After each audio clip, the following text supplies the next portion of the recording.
Akins, my man, thank you so much for doing this. We're doing the thing. I feel like I'm automatically probably 10% better at jujitsu Okay. just for sitting here next to you. You're such an OG in the space, man. Um, I say this all the time. Anytime well, just in this and on this team, being on Uh-huh. Rodrigo Bagi's team, I feel very fortunate to be so close in lineage to Rickson.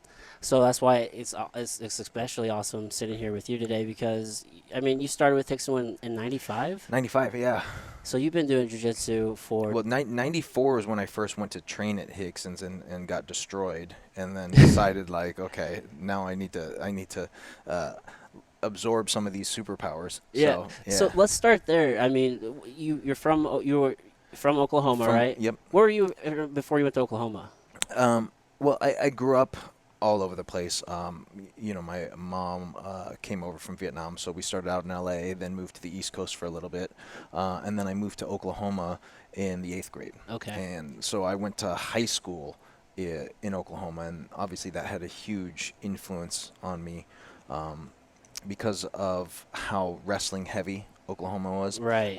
I was a huge fan of martial arts. I grew up watching like kung fu theater on every Saturday, and so I was always into martial arts. And it was in Oklahoma that I realized really how effective wrestling was as a martial art in itself. Right. It was so powerful. We had wrestlers were always the toughest guys in high school. They were always the guys that you didn't want to mess with. And there was actually 2 grades above me. There was a couple fights between one of the kind of state champion wrestlers at my high school and a guy who ended up later end up joining the U.S. Olympic Taekwondo team. Okay. And this fight happened a couple times. They fought, and then, oh, no, that must have been a mistake, and they fought again. And eventually the Taekwondo guy's family had to get a restraining order on the wrestler because, he was getting beat up every time. And, So we got to put a halt to this. So that was a huge eye-opener for me. But also, just the idea that wrestlers who a lot of times it was the smaller guys that were not even that big, were beating up all the football players. They were the ones that were always kind of feared, and people didn't want to mess with them because they realized, like, hey, these guys are, once they get you on the ground, Yeah. they have a huge advantage. And so Yeah. that's what kind of led me to jiu-jitsu. That makes it. Yeah, I mean, wrestling, and obviously Oklahoma is a powerhouse for the sport of wrestling. Yeah. The whole object of the sport is just to take people down and then control them once you're there. Right? Yeah, It's and to then- dominate another human being. Oh my goodness! And the amount of testosterone and just young high school boys is just like I'm the baddest motherfucker. Yeah. Well, and also when you grow up in Oklahoma, there's nothing to do, right? So Yeah. you got a bunch of farm boys with nothing to really do, and so it's drink and fight every weekend. And that led you to your pursuit of jiu-jitsu. Yeah. How come you didn't actually wrestle? You didn't want to do that? Gosh, you know what? At the time I was really into martial arts. I was doing Taekwondo at the time. Okay. And I'm one of those people that when I get into something, I just throw myself into it. Yeah. I really focus and dedicate myself, and so I was just really, really into Taekwondo at the time. I was training every day for like 4 hours a day. So I was just super into it. But then towards the end, like probably my junior year, I was starting to look for something else. I didn't know what it was. Yeah. Gracie Jiu-Jitsu hasn't really presented itself to me yet, but I was like, okay, well, I love martial arts, and I love also the idea behind the martial arts, the discipline, the respect, the honor, all of those things that go along with what we traditionally think of in the martial arts world. Yeah. So I was really into that. Yeah. That makes sense.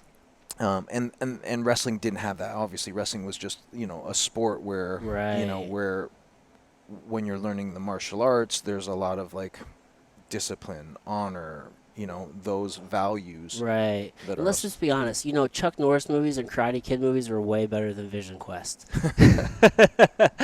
So I feel like I talked to so many martial artists, and especially during that time, everybody was led to just martial arts in general, and it was always the striking arts. A lot of it was what you saw on TV, whether it was Bloodsport. yeah. It's like I want to do that, dude. That was probably like the movie of kind of, I guess, my generation, that Bloodsport where the dim mak and everything, right? It was all striking arts, and so it was kind of funny how huge that was. You know, it started for me when I was young. You know, watching Enter the Dragon and seeing that like 50 times, and then watching all the Bruce Lee movies, and then of course Chuck Norris, Karate Kid. There was, I think, a period in the 80s of ninja movies that kept coming out. So yeah, that was the sexy stuff right there, dude. I totally understand that drive to want to be in martial arts. It wasn't really until like kind of now where I'm at after having done jiu-jitsu 12 years. I feel like saying 12 years to somebody who's done it for 27 years. Yeah. I feel like I was like, that's just such a petty number.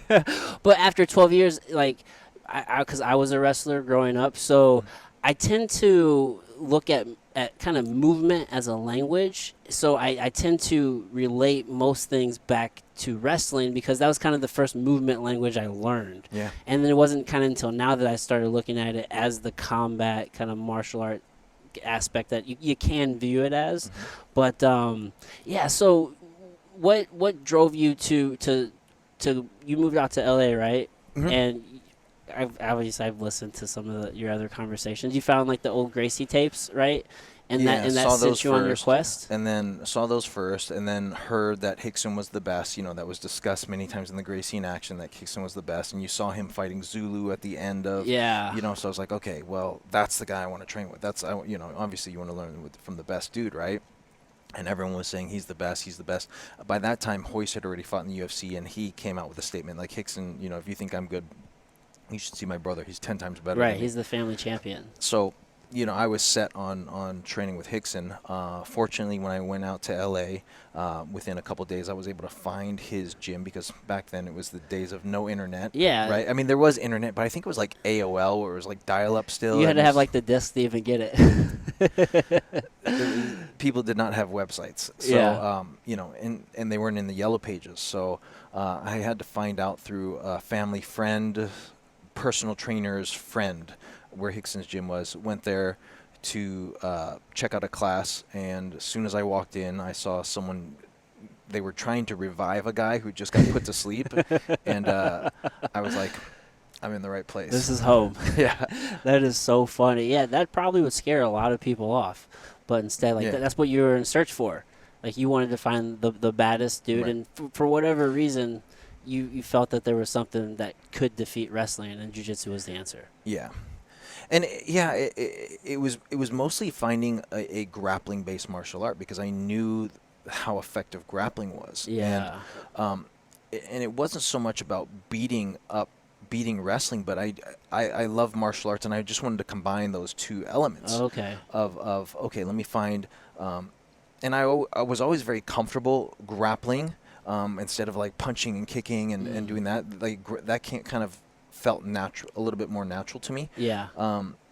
So yeah, it was kind of that combination of both. And then once I started to see how jiu-jitsu guys were winning fights with all of these joint locks and chokes and stuff like that, I was like, yeah, that sounds awesome. Yeah. You know? Okay, that makes. You can win a fight without having to throw a punch. You know, that's pretty powerful. You just have complete control over the entire situation. Yeah. Yeah, I can definitely see that appeal. So this was in 94, the first time you went and checked out a practice? Mm-hmm. And then you moved. I trained for a week, and then after that, I was like, okay. When I flew back to Oklahoma, I was like, yeah, I gotta do that. That's what I just kind of, that experience was so powerful for me. Immediately it was like, okay, this is what I need to dedicate myself to doing. And like I said, you know, when I kind of decide on something, I go all in. Yeah. And so literally the week I got back, I was already starting to put things into action of how I was going to move to LA. Yeah. And get out there and start training. So, man, I love that. I wish more people like took that initiative to go all in on their passions. I talk to so many people that have things that they want to do, but then oftentimes you talk yourself out of it. You find reasons why you can't go do the thing. It's so funny because when I think about that decision I made now, definitely, like, I don't know if I would have made the same decision now because, you know, they say, I was 20 years old at the time, they say our brain is not fully developed then, and, you know, when we're young, we don't really think about consequences, right? I mean, think about how much stupid stuff we did in our, you know, when we were younger. Oh, my gosh. And you don't even think about the consequences. Oh, if I do this, well, this could happen. And that's, I think, how our brains work now, our analytical minds work, is like, oh, well, if I move here, well, how am I going to do this? How am I going to make a living? How am I going to, you know, all these questions come up and you got to solve all these problems. That wasn't even a thing for me. I'm like, oh yeah, I'm just going to do this. And then like that you was don't it. even, your brain's not even developed. It's not even thinking through all of the things that could go wrong. Right. Where now our brain is like, okay, well, I got to have a solution for all of these things that could go wrong. So it's funny. It was almost like it was meant to be at that time because my brain didn't even think about all the things I would have thought about now that would have prevented me from doing that. I mean, I literally left my family, left my girlfriend, had no job, had no friends, didn't have a place to stay. And I was like, yeah, I'm just going to, you know, and coming from a small town, you know, Oklahoma City is still a very, very small city in the grand scheme of things, population-wise to L.A., Oh, right? absolutely. It's just totally different values in the Midwest. I mean, for me, it was always told, you know, this is the path to success. It's like, go to school and get this degree and then try to find this 9 to 5. And they kind of lay it out for you. So to be like, hey, man, I'm going to LA and I'm just going to go do this thing called Jiu-Jitsu, which nobody knew about. Nobody even knew what was going on. Like, that takes some gumption, to say the well. Well, and the thing, too, like, you know, I talk about this sometimes, is like, at the time I moved out there, the goal for me was to get a black belt from Rickson, right? And at the time, no American had ever done that yet. So no one had ever set a precedent that it hadn't been achieved. So you had big the other goals. thing, too, is I figured, like, okay, this is what I want to do. I want to learn this, and then I want to have this as my career. You know, this will be hopefully my career one day, teaching it. And at the time, too, there was hardly any jiu-jitsu schools, and there was very, very little money in it. Yeah. You know, there's no career path in jiu-jitsu or martial arts as a whole, unless it was like maybe a taekwondo school or something like that, right? Yeah, karate schools, taekwondo schools were huge then because of you know, Karate Kid. How different was the training at that time than it is? I would imagine training's evolved, so it's maybe a little different. Very different. What was it like back then? It was just, and it's funny because me and Todd talk about this all the time. Todd Fox, who you've had on. Had on the guest, was your roommate at one point in time, right? Yeah, we lived together in L.A. He came out from Rodrigo's and stayed with me, and he had Oh, his own place for a while, and then I invited him to live with me and stay with me because just L.A. is so expensive for anyone to be able to survive. So, but yeah, it was very, very rough. Right, the training was very, very rough. It was intended for the strong to survive and the weak to kind of just filter out. Yeah. Where now, I think, with more kind of American mindset of like, hey, let's make it so that we can retain students. This is a business, and let's make it so everyone's comfortable, so people are not getting injured. It's not about just the tough, and then way you only have a small portion of students able to. You have a very, very high turnover rate. But I think in general, too, as things evolve and as more money comes into it, you have more intelligent people that also help dictate the training, right? And, hey, there's smarter ways of training and ways that we can do things without getting injured. And so, I think the training methodologies, it's not where it is in a lot of, like, pro sports yet, but the training methodologies have improved so much. Yeah, longevity matters, and absolutely, when you're a young kid, or you're just when you're even maybe now where there's a lot of just competition mindset guys, it's just go oftentimes, and then you do ignore a lot of the things, and those hard rolls, they do take a toll after a while.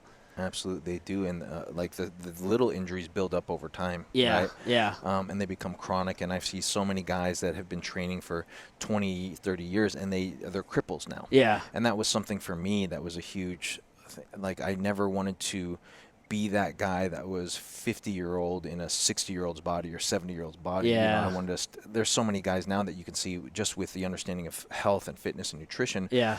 Guys that are in their 60s that are in better shape than guys that are in their 20s. Yeah. Right. And so I wanted to be one of those individuals, like Yeah. that are still, you know, fit, healthy. Yeah. You know, Those not guys are also on TRT. chronic pain. Dude, ironically enough, I just had a hormone replacement there. He owns a clinic, and I'm 100% when I'm in my 50s, 60s, I'm going to be on TRT for sure. Okay. For longevity. Yeah. I mean, I hear, you know, like I watch Joe Rogan's podcast. He's a huge proponent of that. Yeah. I'm really curious to see like the long-term effects. Like the thing that scares me about TRT is like that it's something that you have to take. You can they say once you start taking it, you can never get off it. Right. That's a little scary to me. I think where it gets weird and hairy is if you do it too soon. Like for me, I'm 33, so I wouldn't want to do it because it would probably stop my natural production. Yeah. But after a certain point, the body stops naturally producing those hormones anyway. So if you're already low and then you're adding it in just to get back to some type of baseline, I mean, you don't have it anyway. So does it matter if you need it forever? Because at that point, I don't know. But yeah, man. But this is why you guys were savages back in the day, because it was a different purpose, right? It wasn't I'm gonna go to an IBJJF and try to win a gold medal. It was I'm gonna be the baddest motherfucker around, and this is gonna save my life. I always tell people, man, back then Jiu-Jitsu was for fighting, and Jiu-Jitsu was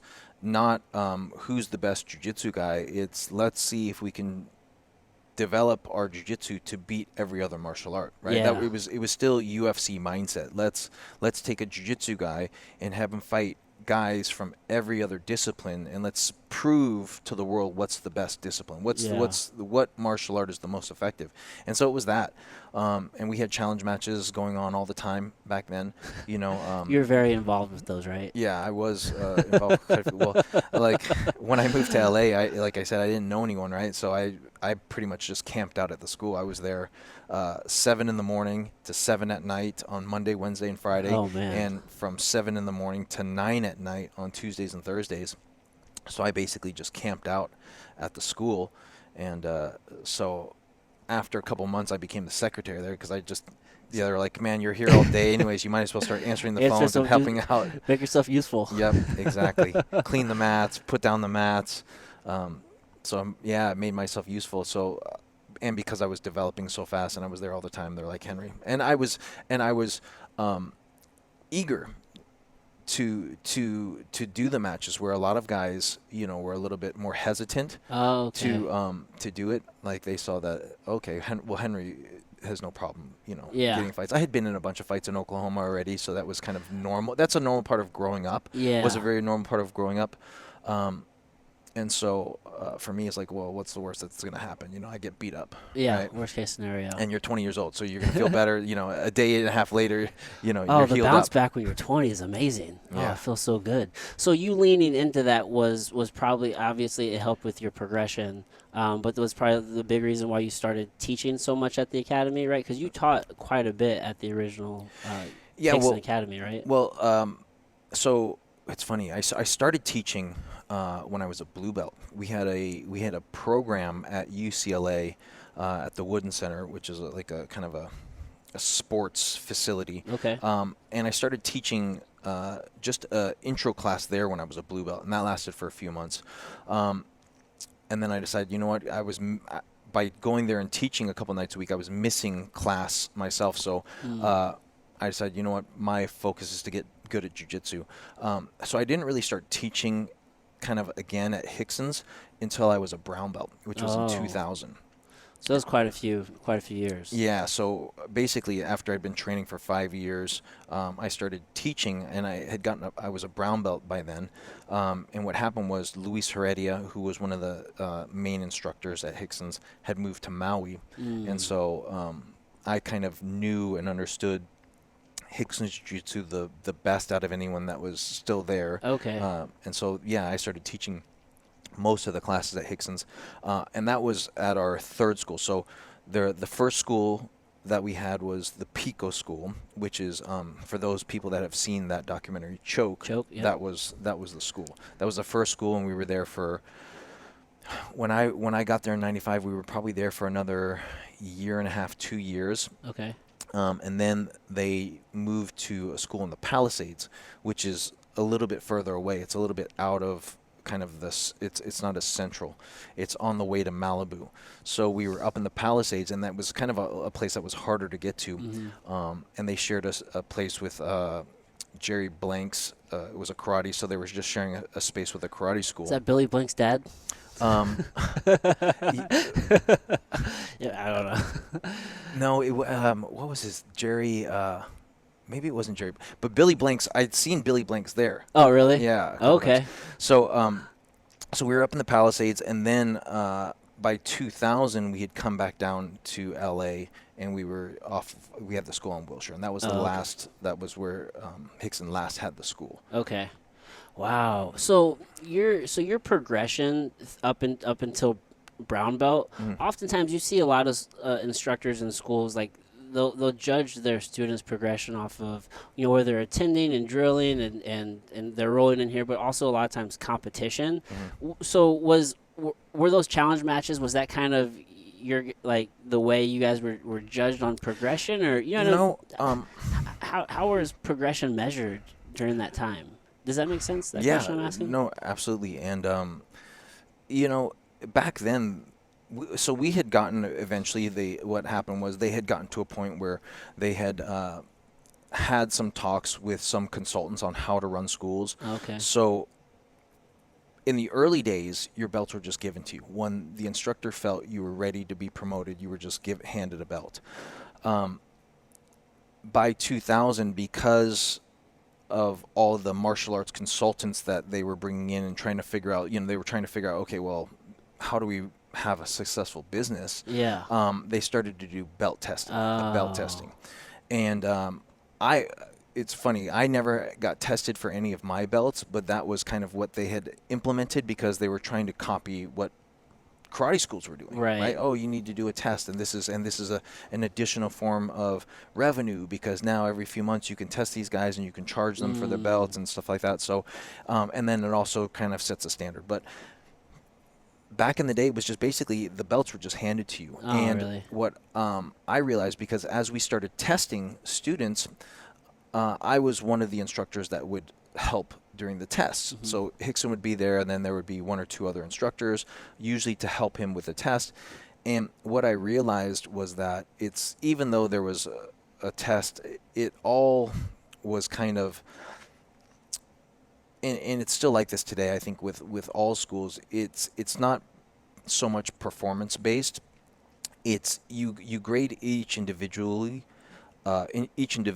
differently based on what you think their capacity or abilities are. So, for example, if you have a guy that starts training Jujitsu and he's 60 years old and he's a doctor and he's a father of a bunch of kids, and he's only training 2 or 3 nights a week, you can't judge him the same as a 20-year-old kid that was a state champion or collegiate champion wrestler, right? They're just not going to be the same standard, right? And so does that mean that this older guy is never going to get his blue belt or purple belt or even a black belt if he dedicates 15 years to the art? So that's one of the things I learned from Rickson is really you have to take each individual and base it off what you feel their potential is. Yeah, it's a very individualistic pursuit. It's super individual, and you can see that like at every school. Yeah. You go into any school, and you'll see there's a room full of blue belts, and some guys like top game, some guys are better at the bottom, some guys are doing this, some guys are way tougher. Yeah. Some guys do awesome in training in the gym, and then they go to compete, and then they suck. And some guys suck in the gym, and then they go to compete, and that pressure's on, and then they rise to the occasion. Right? Yeah. How do you take into account all those different factors? I mean, for you, like when you're judging, like what kind of things are you looking at in particular? Is there anything that sticks out to you? Because some schools they'll be like, all right, well, I don't care if you win, but I do want you to go compete. And Mm-hmm. some schools might be like, all right, well, I don't necessarily care if you compete, but I need you to be training at least 3 times a week. Mm-hmm. Is there anything in your mind that you stick like these are the standards that we need to at least be I hitting? no, I don't think, I think, look, all of those things, competing, training more, spending more time on the mats, uh, it's all going to help you in the grand scheme of things, Right. right? And I think that's what you're looking for in any individual is just their progress, Okay. their progression through the art. Um, to say that you have to compete, even though like, hey, competition will help you, it pushes a lot of people outside of their comfort zone. Right. It will help you deal with certain mental things, physical things. Yeah, it's very helpful. But to say that everyone has to compete to be graded doesn't to Right. get the next belt doesn't make sense, because if the guy's training every day, Right. right, and he's destroying all of his training partners on the mat, like, why does he need to compete? Yeah. So, I think it's so unique to each individual. Yeah. That makes total Even sense. like all of these things, yes, that can be helpful. Obviously, training more, spending 3 times a week training is better than 2 times a week training. But then again, there are some individuals that just have the ability to retain information better, that can pick things up quicker. Right. Fortunately for me, I felt like I was one of those people that picked things up pretty quickly. Yeah. Where there were other guys that were training like towards the later years almost the same amount as me, and they would just not progress. And Yeah. I see that as a teacher with students, like, wow, this guy's been training for months and he's just hasn't, we've gone over this move a bunch of times and he just can't figure it out. He's not able to pick it up, Yeah. It's like things just aren't clicking for whatever reason Right. for that person. Some guys, I've seen people that still struggle with a shrimp, doing just a basic hip movement, which Yeah. it's an unorthodox movement, but weeks and weeks and weeks after they've started, they still haven't gotten it down, or Right. frontwards roll, or Yeah. so Yeah, that makes sense.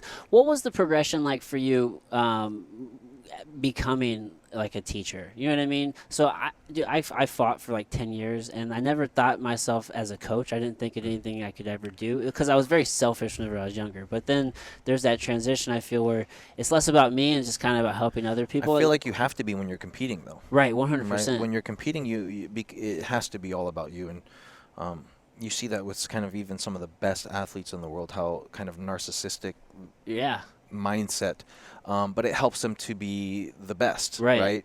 right? But as a teacher, so when they asked me to start teaching, and that, like I said, when I first moved to LA, that was always kind of something in my head, like, okay, well, maybe this is something I want to do. I love it, and if I could do something I love for work, then it's Right. that's one of the It's a things my win-win. dad taught me is, like, if you do what you love for work, then you never work a day in your life, right? So when I was given the opportunity to teach, I threw myself into it like 100%. I was like, okay, well, now I'm going to transition to teaching, and I want to become the best teacher, that there is. Yeah. Yeah. Just hands down, just the best out of all of them. Right. That's And the so mindset. really, I just spent a lot of time thinking about jiu-jitsu. Even now when I teach seminars, after the seminar, I'll go back and I'll spend just an hour by myself and think through, okay, what could I have done better? Where was I getting a lot of questions? Then I need to explain that better. Sometimes people will ask questions, and I'll go back and I'll say, hey guys, this is a detail that's important. I just had a great question about this, so I'll make a mental note to myself. Okay, so next time I teach this topic or this technique, I need to emphasize this so that everyone's clear on that. So. Yeah, I'm very, very, for me, it's so important, to become a good teacher and to pass on the art. Like, jiu-jitsu has improved my life so much. Mm-hmm. I want to be able to that's my kind of way of giving back to the world. Yeah. Yeah. And so many benefits from doing jiu-jitsu. yeah, and I think if you're going to do anything, do it to the best that you can, right? If you're going to commit your time to doing anything, then, be exceptional at it. 100%. Yeah. So I have two kids. They're 13 and 11. Mhm. And my daughter, we just actually had a basketball game before here. And it's not her favorite thing. But I'm like, all right, Addison, you started it. We have to finish it. And you have to do your best to at least improve. And, man, let me tell you what. This week, she improved so much. I was just like, oh, it's just such a good feeling to teach people and to see them overcome those challenges that maybe they thought that they couldn't do it. Yeah. And just by just throwing themselves into the work just to see them get better. It's so rewarding. I mean, that's life in general, right? It's kind of a metaphor for life. It's just overcoming obstacles. Yeah. It's constantly overcoming obstacles. And the more you do that in whatever, the more confident you develop. And you're like, oh, man, I overcame that. So this Yeah. next obstacle is, no biggie. Yeah. Right? So how is your style today? How would you say your style of teaching is today? Obviously, it's probably evolved. And Hidden Jiu Jitsu, the name of your brand, probably is probably sheds a lot of light on your style. Obviously, you're probably I've never taken your classes, I'm very excited to do it tomorrow, your seminar. But you're very detail oriented, right? Always explaining the why and concepts. Right. Yeah. So, I think obviously it grows every year, but I have a deeper understanding of jiu-jitsu, the body mechanics behind it, the understanding of the positions now than ever. The subtleties, there's so many subtleties that I learned from Rickson.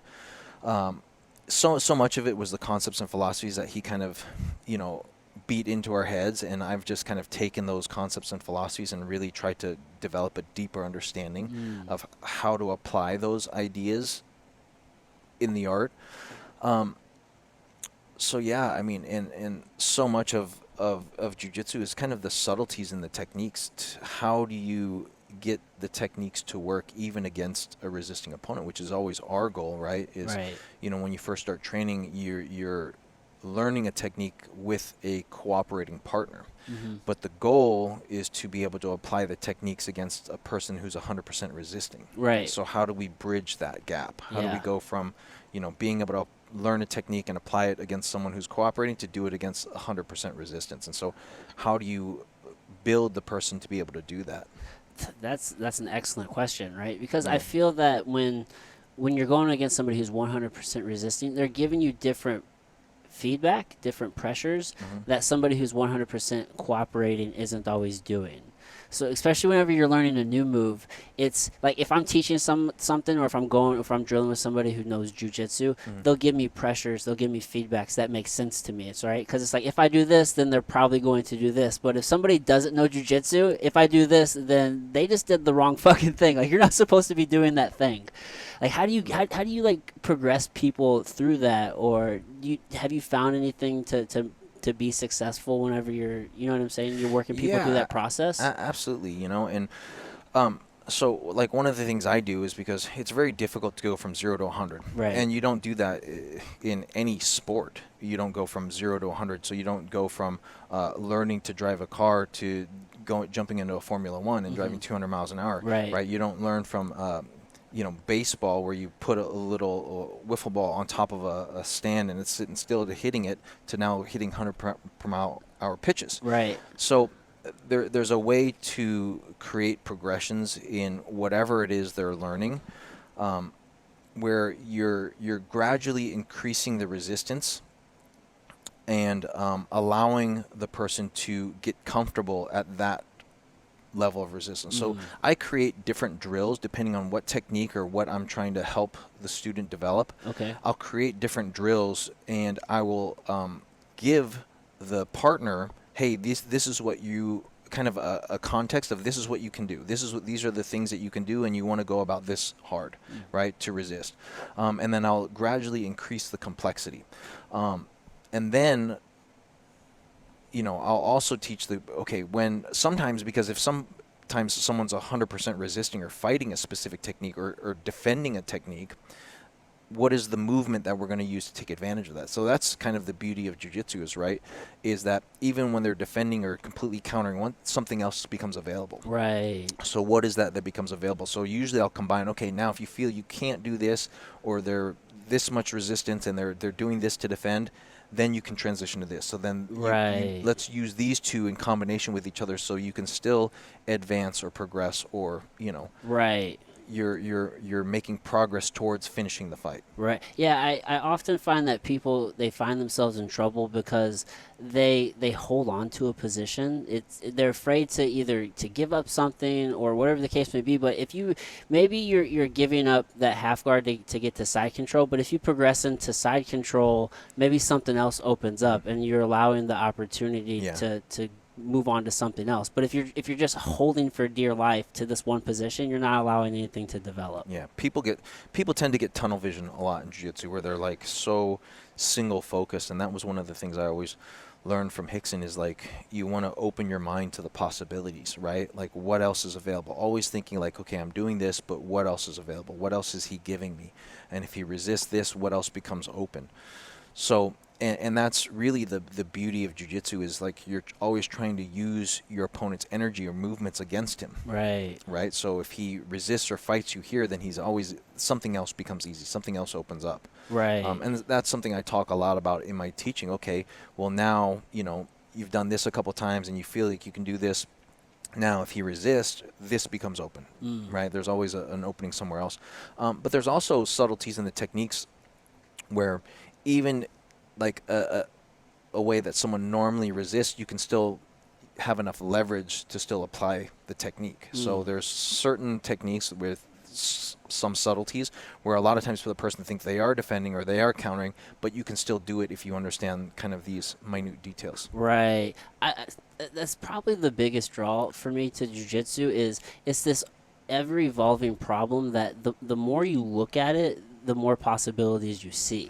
So as a white belt, maybe you look at an arm bar and you can only see it on the surface level, but you do an arm bar for 10, 12, 20 years, and then now you can just see all these little intricacies that you couldn't see before just because like your brain, you just weren't able to actually see those things. Right, you're able to solve more problems around that technique so that you can still apply it. One of the common things examples I always mention is, I tell people by the time you're a blue belt, most of the techniques you're going to need to know to get your black belt, right? And it's just the mastery of those techniques. And so there was a match a few years ago with Roger Gracie and Buchecha. It was their second match, the second time they competed against each other. And Roger, at the time, I think he was 39, and he had been retired from competition jiu-jitsu for many years because he was focusing on MMA. But he came back out of retirement to compete against Buchecha, who was, I think, 13 years younger, 20 pounds heavier, was the current world champion. Just a complete savage. They say he was probably the most physical of any heavyweight world champion. Right. Just a beast. And Roger pulled guard, did an arm drag, took his back, and bow and arrow choked him. So that's something that by the time most people are blue belts, they know how to pull guard, you know how to do an arm drag to the back, and you know how to do a bow and arrow choke. But how many people can do that against Buchecha? Right, at that level, that's insane. Right, so I think that's really what it comes down to is just mastering those fundamentals so that you can deal with any problems that may arise, so that you can still apply those techniques. Right.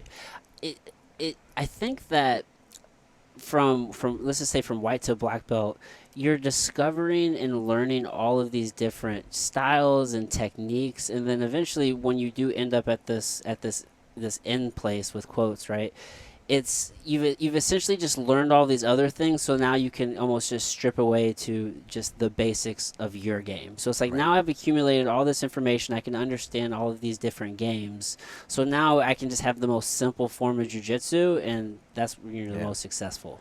That's one of the most common things I hear from guys that just get their black belt, is that now it's time to go back and refine the basics. Yeah. That's what a lot of guys do, is like, okay, they're a black belt now it's time to go back and just refine their basics and put time into developing what they already know and making it better. Right. Not learning more techniques. Like, I think a lot of times through those early years, people are just concerned with accumulating more techniques, trying to understand a technique to deal with, okay, this problem, this is a new problem, right, and techniques to deal with it. And then by the time you get to a black belt, you don't need any more Right. Techniques is just already mastering, developing the timing, and developing what techniques to use in combination with each other. Right, right. Yeah, and again, all those little details, right? All those The little strategy. Yeah. right.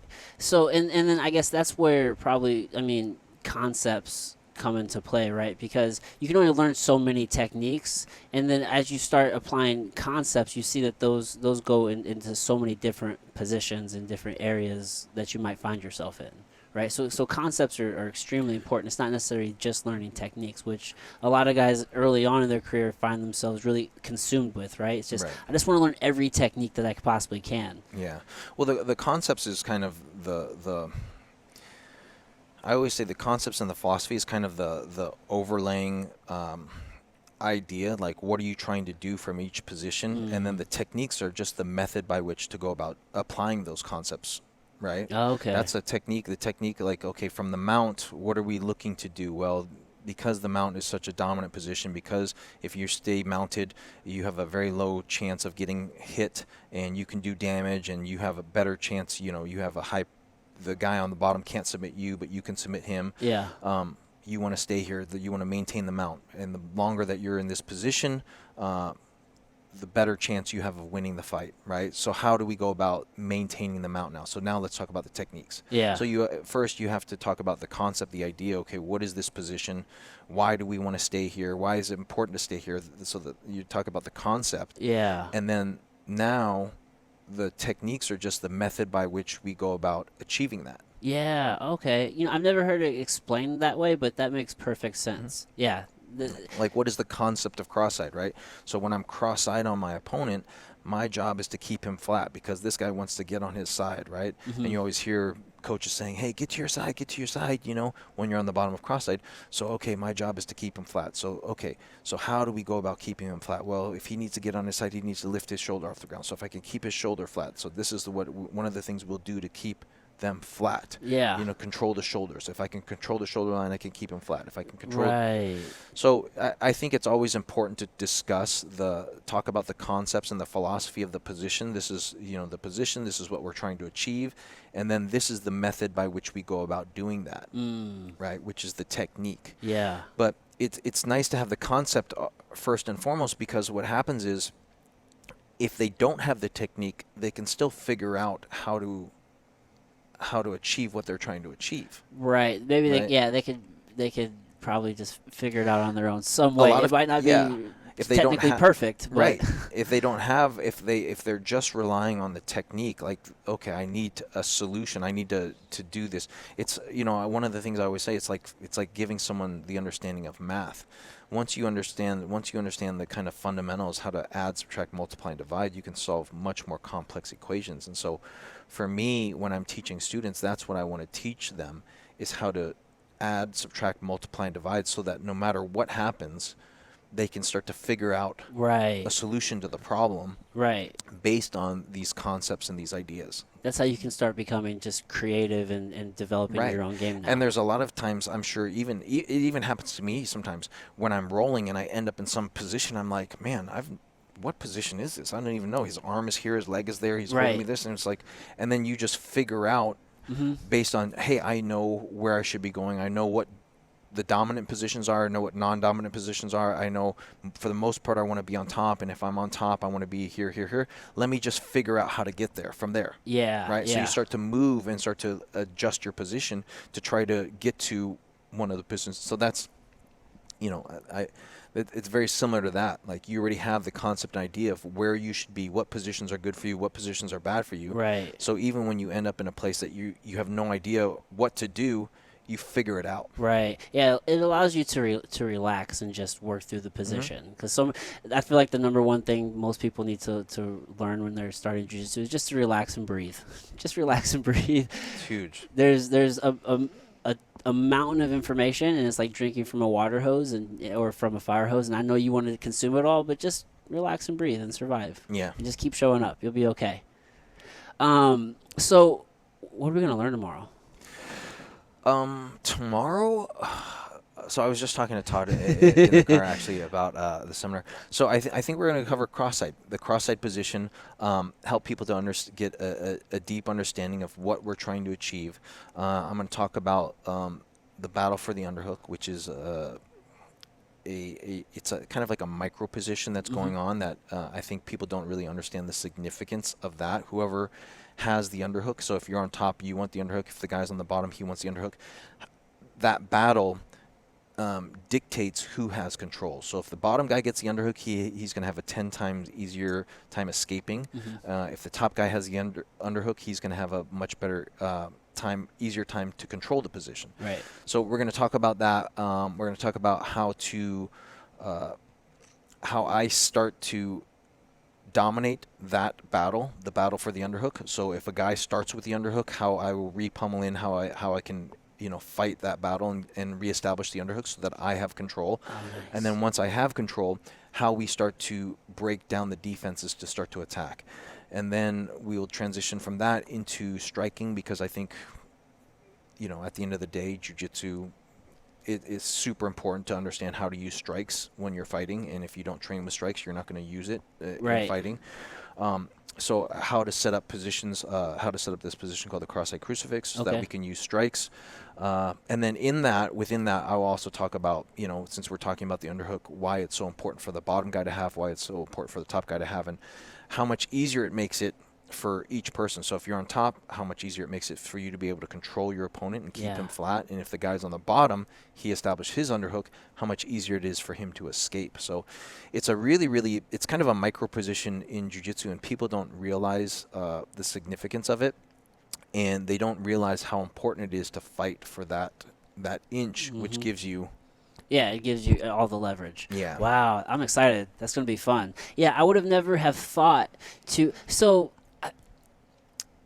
whenever because I'm very new at teaching, and I can remember maybe the first time I taught, you feel like you need to just give this massive amount of information and all these different things, but you realize that it's okay to just really hyper focus. So the fact that we're going to go so in depth on the underhook, that's super exciting. It just, I guess, just as I'm evolving through the sport. Now, do you have a preference as far as gi and no-gi? It seems like the world has been shifting a lot towards this no-gi phenomenon where everybody seems to love that. Like, what are your thoughts on that? Well, so I always tell people, in the early days when I first started training at Rickson's, every summer we would go no-gi. So there was really no difference between Ghee Jiu-Jitsu and Nogi Jiu-Jitsu, just chokes that we could apply, right? Cross-collar chokes, bow and arrow chokes, some of the chokes that we could apply. Yeah. But really, for me, it's always been super important that my Jiu-Jitsu works irrelevant of what article of clothing my opponent has. Okay. Right. So I don't want my jiu-jitsu to only be effective if the person has a long sleeve shirt on with collars. Mm-hmm. Right. So I've trained myself, and that's kind of one of the filters I use for techniques. There's so many techniques in jiu-jitsu now, so many different styles that it's amazing. It's up to the student to be able to filter out what they want to focus their time into. And for me, what's always been important is that my jiu-jitsu works gi, it works no-gi, and it works in an environment with strikes. Okay. And so I will always, anytime I see a new technique, I will always kind of pass it through those filters. It says, okay, well, do I have to have a sleeve grip? Because if it only works if I have a sleeve grip and it doesn't work if I have a wrist grip, then I'm not going to put time into developing. I'll figure out something else that will work in that same situation, something else that I can use. So that has always kind of been my focus. At the end of the day, like I said, jiu-jitsu is for fighting. And during all of the challenge matches when we had back at Rickson's, the first thing they would say is, Henry, take your gi off. You're going to fight this guy. Guy would come in. He'd be in a T-shirt. He wouldn't have a gi on. He'd be a T-shirt and sweatpants or whatever, T-shirt and shorts or whatever. He'd want to fight. And the first thing they say is, Henry, take your gi off. You're going to fight this guy. No need for a gi in a fight. They're just like, take your gi off. I'm like, boom. Yeah. So we were training no gi with strikes all summer for the first 5 years that I was training at Rickson's.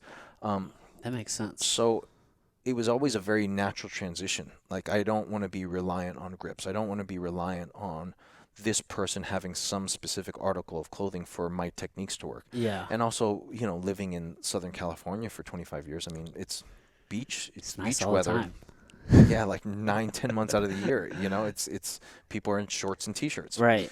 So, Yeah, that makes sense. To run it through those filters like that. So that makes sense why we're mm, doing underhooks, because that applies everywhere. And I've never really thought to um, also do striking, like from a striking standpoint in a jujitsu seminar, which that's probably just because I feel maybe the era that I'm coming up in, it's it's different, right? It's not. It's there's such a heavy emphasis on jujitsu or on competitions and points and all these different things that it's essentially a different form of jujitsu, yeah, or it is a what different jujitsu was focus intended to be, than rather. what it was intended to be. Right. It's a very different focus now in Focus. most schools, in a lot of schools.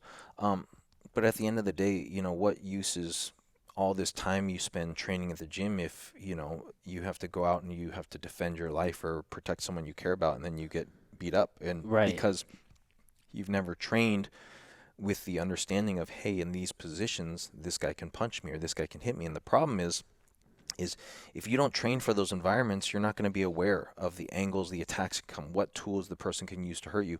And you're also not going to develop those tools that you need. A lot of jiu-jitsu guys say, oh, if I get in a fight, I'm just going to be able to throw punches. I'm going to be able to do this and this and this.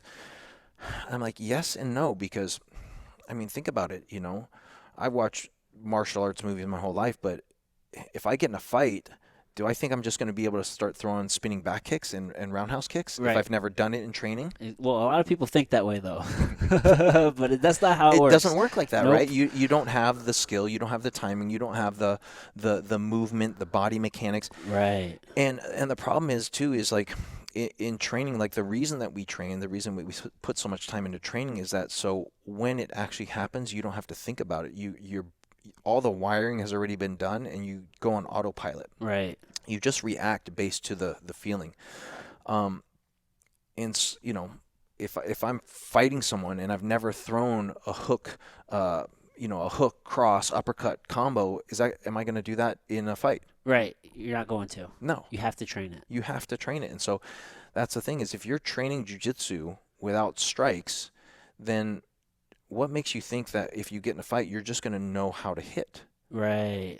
and you're going to know where to hit and what tools you have? Because that's the thing in jiu-jitsu is sometimes you want to throw punches, but for the most part, you don't want to throw punches, especially towards the head because you have a very high chance of breaking your hand when you're Right. punching someone in the head.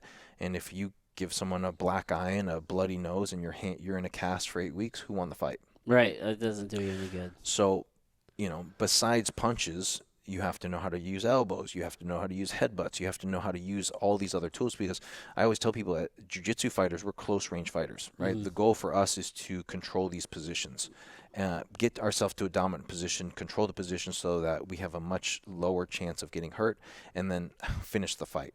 Now, we have submissions to be able to finish the fights, but striking is an effective tool to finish fights too. A lot Right. of fights get finished with strikes, Yeah. right? If I can knock someone out with an elbow instead of mounting and then trying to set up for an arm lock and then spinning around, Right. like that's way more efficient, Right. To just throw an elbow, one or two elbows, knock them out, than having to do all of these steps to get to a submission. So, but if I don't train with strikes, I'm not going to know like, hey, this is available. This strike is available from this angle. This is how I throw it. This is how I generate power from this position Yeah. to be able to use this tool. Yeah. And even how to throw the elbow, what side of the arm, how to turn my hand so that the elbow is effective, what part of the elbow to use from this position. So all of those things, have to be trained. Right. Yeah. All those little details. You can't just assume that because you saw it on TV, you're gonna be able to go do that, especially in a game time And a lot of times, situation. a lot of people that even fight in TV don't know. You might see it, but they don't explain it, and so you don't Right. really understand. Yeah, like on surface level, it looks easy, but it's not easy. Mm. I think that's where maybe combat jujitsu is kind of doing some cool things, where it's a lot of slaps, but A little bit. open palm strikes are very effective. It's a step. Yeah, it's It's a a step, step in the right direction. That direction because now there's an awareness of, hey, this is the distance that you need to be effective, right? So either being too close or too far away, because that's a huge part when you start to incorporate strikes. Yeah. Is how to manage distance, which in jiu-jitsu when you're rolling without strikes, it's not even, it's an afterthought. No, people don't Yeah. even think about controlling distance, but when you're fighting, it's really important. Mhm. Like, you never want to be in that middle range. You either want to be too far or too close. Right. So it is a step in the right direction, but there's still many, many tools missing. So it doesn't really give someone a complete view of everything. Like, there's no Right. knees, there's no elbows, there's no headbutts. And like I said, those are the main, as a jiu-jitsu fighter, those are the main tools that we use to be able to inflict damage. And those tools do way, way more damage than open palm strikes. Right. Way more damage. And so if you don't know that you can be hit with an elbow from a very close range, Yeah. you're exposed to Yeah. getting seriously hurt. You know, you don't know, oh, I need to put my head here because he can hit me with an elbow. So yes, the combat jiu-jitsu has kind of helped a little bit, Right. but I really think it's important to incorporate all of those strikes. So not only do you know how to use them, but you know how to stay safe against them, and you know that, hey, this is a threat. Like, this is something that can happen to me, and I need to protect myself from that. Oh. Essentially, MMA is jujitsu. The essence of what jujitsu kind of is supposed to be, right? I mean, Right. you have all of these different weapons, all these different variables, and then I guess it differs from MMA is that we're not trying to maybe finish a fight from our feet. We're just trying to figure out how can we close that distance, control that distance, and then now get my hands on you to eliminate the threat, essentially. Right? The sad part, the funny part, is kind of ironic, is that a lot of MMA guys end up trying to learn ground fighting or jiu-jitsu from a competition, you know, a guy that's won a bunch of competitions. Yeah, so they're It's out there doing barambolos and it's a completely different art, almost, you know, that and all of the best guys that have made that transition from competition jiu-jitsu to MMA to fighting, Yeah. to trying to apply that jiu-jitsu in fighting, have even stated that. Like, I think Solo said, like, yeah, I'm a black belt in jiu-jitsu, but I'm a white belt in MMA. yeah, And Hodger said, like, you know, about 30% of the techniques that I use in jiu-jitsu actually work for MMA. yeah, You know, Andre Galvao tried to compete in MMA, and he did not do well. you didn't have nearly the Right? same success. He had very, very little success. Marcelo Garcia, one of the, you know, many people consider him a GOAT, right? One of the greats, and he lost to a C-level Yeah. fighter in Japan, right? Yeah. So you have the best jiu-jitsu guy in the world. What's crazy is Marcelo even had the guy's back for several minutes. Wow. Couldn't finish him from the back. It's just different. It's, Damian it's, Maia's probably had the best transition, would you Yeah. say? Because his jiu-jitsu. I would definitely think he's the most successful jiu-jitsu practitioner. Charles Oliveira also has a very, very high submission Yeah, rate. he's right? really good. So he's very, very good. He has a very, very high submission rate. I think a lot of people say Damian Maia, yeah, because he tends to not use the striking as much as Oliveira. Oliveira mixes things up very, very well. Yeah. Where Damian Maia, you know what he's going to do. Yeah. He's going to clinch, try to take you down, Right. and then submit you. Yeah, he's a you know? steamroller. So he has less weapons, and he's been able to impose those weapons on a very, very, you know, a ton of guys in the top 10 at the highest levels. So your form of, I mean, your approach to jiu-jitsu is still very rooted in that original intention. It's not the competition stuff. It's not the barambolos. You probably don't do a lot of leg entanglements or any of that. A little bit. It's important to understand those things, right? Yeah. But at the end of the day, you know, as a teacher, I have a duty to my students. Most of the time when people come in and they start learning jiu-jitsu, it's for the purpose of, I want to learn how to defend myself. I want to learn a martial art. I want to learn how to, and then they put their trust in you that you're going to guide them on this path.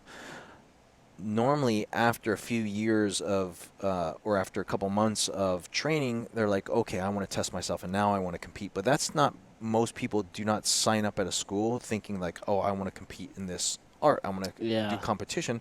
Most of the time it's like, hey, I saw it on the UFC, or I saw it here, or I saw it there, and I heard it's really effective for self-defense. I heard it's one of the best martial arts. I want to learn it. So, you know, it's important for me that I maintain those standards. Like, hey, this is what the student is paying me for to learn, and I need to teach them this. I would feel so ashamed of myself if a student got in a fight or had to protect himself, and then he got punched, and I never showed him like, you know, how this is how you deal with punches, or this is the position you're in. Where he comes and tries to do a dumbass Imanari roll, and then he gets stabbed in the face. Hurt. Right, gets hurt doing something that you showed because they're not aware of strikes. And so I think it's really, really important as, you know, for jiu-jitsu instructors to understand that, you know, competition jiu-jitsu and jiu-jitsu for fighting are two very, very different. And all of the best guys, it's not just coming from me, this is all of the best guys in the world that competed have also said the same. Yeah, guys who really guys tried that to have make tried to make the transition have stated like how difficult it was to make that transition of, you know, it was almost having to start back at white belt again. So it's not just me saying that. And so I think what's important is where you have the student focus their time is where they're going to develop. And so if you're teaching them a jiu-jitsu for fighting, you know, as opposed to a jiu-jitsu for competition, because they're very different. Yeah. You know, there's different things that you have to focus on. Like when you're thinking about competition, you're thinking about points, you're thinking about these positions, you're thinking where fighting, so much of it is distance control. How do I get on top and stay on top? How do I dominate these positions, you know? Yeah. In these positions, where can I get hit? Where do I need to put my head? Like that's very little talked about. Where do I put my head when you're just doing competition jiu-jitsu? Mm-hmm. But head placement, where you're placing your head is important when you're talking about, angles. So I feel pretty fortunate having fought MMA for so long because all the jiu-jitsu I did was with the emphasis of inflicting damage. It wasn't just to go win a competition. Right. Makes you very aware, like, hey, I can't do... I mean, so that's the thing is as you're learning jiu-jitsu, you can see, like, hey, this probably wouldn't be good for fighting because you already have that background. Right. Right? Like, oh, man, I wouldn't use this in a... You know, or this, if I were to try to do this in a fight, I would expose myself to taking a lot of damage. Right, yeah. And sometimes it's not to your face. Maybe you just opened up your spine or your kidneys or a number of things. Like there's a lot of things that you're maybe not situationally aware of without having that direct input from strikes. Man, are you a big fan of fighting? Do you watch MMA and different things today? You keep up with it? You know, I try to keep up with it, right? It's hard. There's because a lot. there's so much now, and that's the thing is there's so many events every weekend now. Yeah. I mean, there's more. You know, it used to be once every couple months, and then it was once every 2 months, and then it's now every month. Now it's like there's every other week, 3 a month or 4 a month, right? You know, so it's hard to keep up on it, but I love watching it because that I feel MMA that's the real expression of jiu-jitsu, right? At the end of the day, it's always. I think it's so raw. Like, how does these combat arts? That's what jiu-jitsu always was, a combat art, and we were always trying to see how do we develop an art. The whole purpose of jiu-jitsu was how do we develop this art for a smaller, weaker individual to be able to overcome a bigger, stronger individual. Mm-hmm. Right. And that's why we had the original UFCs. There was no weight divisions. Right. There was no time limits. Right. Right. So it always interests me. Watching MMA, seeing what guys are doing, seeing how they're applying the technique, seeing how they're, what techniques are they using to, in different situations, to be effective. You know? Because you see certain techniques that used to work in the early days of MMA that are no longer really effective. Like you don't see as many people probably catching triangles or even arm bars in fights. Where I feel like there was a time where you would see that more frequently. Yeah, and I think. Well, what's happening now is everybody's training jiu-jitsu. Right. Right. So now everybody knows how to defend those things. Yeah. So those things start to become harder.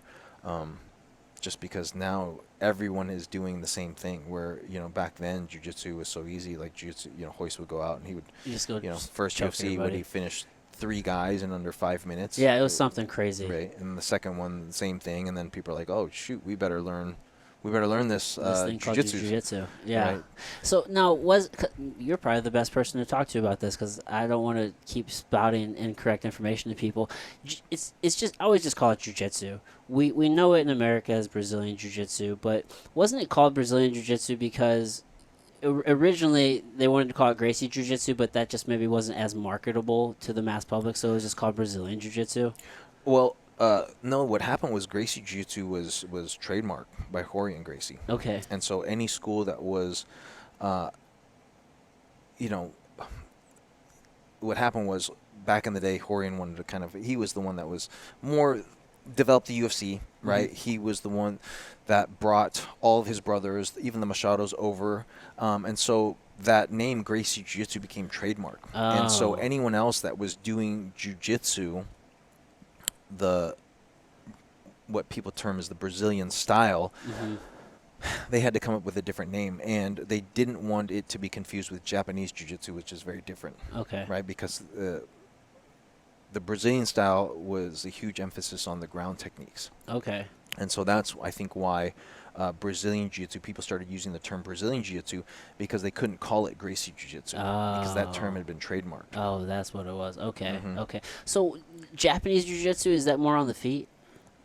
I think it's, and I've never studied And I may be, Japanese taking you Jiu-Jitsu, out of your but wheelhouse there. I know, originally I think Jiu-Jitsu was an art form for the samurai to be able to fight when they were disarmed. Right. And so there was a lot of throws, a lot of punches, kicks, throws, joint manipulations, but I don't think there was as much emphasis placed on the grappling. Being on the ground. Because here's the thing, if you're in a war, you don't want to be on the ground. you do not want to be on the ground. That's the last right? thing you want to do. Yes, you want to throw someone, Right. You get disarmed, this person's coming in with a sword or something to kill you. You want to be able to, boom, deflect, Right. throw them, Right. Or, if you're on disable your them back, as quickly as possible put and get them down. away. Yeah. Yes. Yeah, that makes sense. Yeah, because obviously the Gracies totally evolved the sport of And jiu-jitsu. the way I think that a lot of the traditional Japanese jiu-jitsu was taught was with katas, with like where you're like do a this routine. move, yep, boom. It's like a multiple step thing without resistance. Yeah. Which, as we know, I think Matt Thornton kind of coined this term aliveness, is that you have to be able to deal with how do you develop yourself so that you can deal with a resisting, struggling person. So it's Right. not like block, punch, punch, Right. grab the head, elbow, and then they're following this series of steps. Yeah. It doesn't happen like that. People are not that predictable. No, not at all. Yeah, that makes total sense. And it seems we're in a place today where jiu-jitsu's evolved even more. I mean, especially here in America, we're so heavily wrestling based. I feel like that's even evolved the sport even more so, and it's a little bit different than it was 20 years ago. So just the evolution of the sport has come a long way. Yeah, or absolutely. the art rather. Well, I mean, going back to wrestling, you saw how effective wrestling is. For many years, wrestlers were dominating MMA. Yeah. Right. So they had learned enough about jiu-jitsu to stay safe from the submissions, and there was that whole generation of ground and pound where that was a thing. Tito Ortiz made his career, Mark Coleman made his career, Mark Kerr made his career out of ground and pound, like taking guys down and just pummeling them on the ground. Yeah. So it kind of goes back to showing you how effective wrestling is. And they say that wrestling is probably the strongest base of any of the disciplines in MMA because it allows you to dictate where the fight will go. Right. If you feel stronger on your feet than your opponent, you can keep it standing. Right. If you feel more comfortable taking it to the ground, you're dealing with a good striker, you can take the fight to the ground. And so Yeah, Matt Hughes is probably a really good example of that too, from that time period, because he had no jiu-jitsu, but he was actually submitting people and beating people who had jiu-jitsu. He had learned a ton of jiu-jitsu. Right. He was training a lot of grappling and submission grappling and stuff like that. So yeah. I think they interviewed Elio after his match with Hoist. I don't know if you remember when Matt Hughes fought Hoist Gracie.